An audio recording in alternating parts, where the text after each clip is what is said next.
We now come to the SNP leader, Ian Blackford.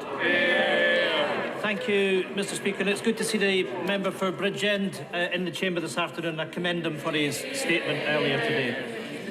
Mr Speaker, last night, millions of families will have been desperately trying to figure out how they will possibly afford the £700 energy price hike that will hit them this Friday. Mr Speaker, at the very same time, Tory MPs were gathering across the street for a champagne bash in the Park Plaza. We all know that the Tories partied during lockdown and now they're...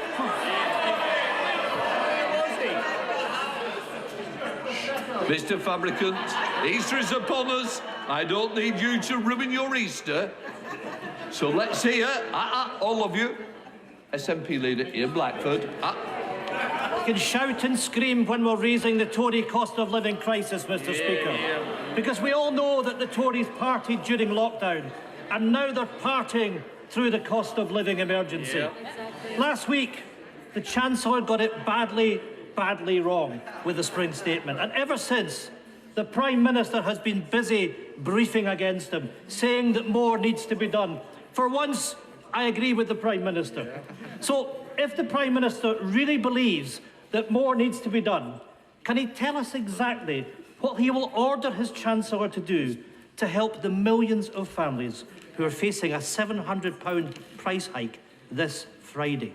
Prime Minister. Mr Speaker, I thank him very much, and I think he's in error in what he says about events last night, but he is, like me, a living testament to the benefits of moderation in all things, Mr Speaker. And I can assure him that we are getting that this week, for instance, to get to his point, what's happening actually is that the living wage is going up again by record amounts, and thanks to what the Chancellor has done, we are putting £9.1 billion into helping people up and down the country. And what I might respectfully suggest is actually, I think the Scottish Nationalist government, with whom, as I say, we work increasingly well, I think the thing they could focus on for the long-term prosperity of Scotland is the educational system, where I'm sad to see Scotland's once glorious record falling behind. Ian Blackford. What a load of absolute baloney. Mr Speaker, the Prime Minister is dangerously out of touch. Food banks are warning that people are having to choose their food based on whether they can afford the gas to boil it. Families are having to choose what rooms to heat or whether they can turn on the heating at all. Some in the Tory cabinet clearly believe that better weather means that they can happily sit on their hands and do nothing till next winter. They obviously don't get or don't care that in many parts of Scotland, the weather will barely reach above freezing over the next week. The Chancellor thinks his £200 loan, which is forcing people into energy debt, is somehow a solution, but it clearly isn't. So before the Prime Minister and his Chancellor go off on their Easter holidays, will they at very least turn this loan into a grant and finally put some cash into people's pockets when they need it right now? Prime Minister.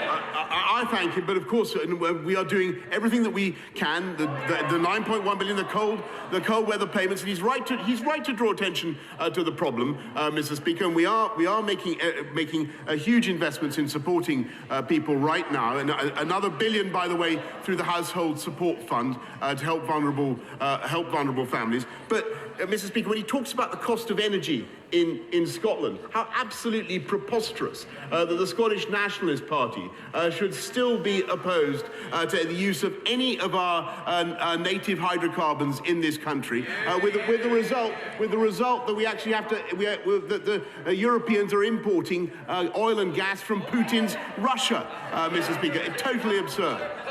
It's true. Just for the record, it's national.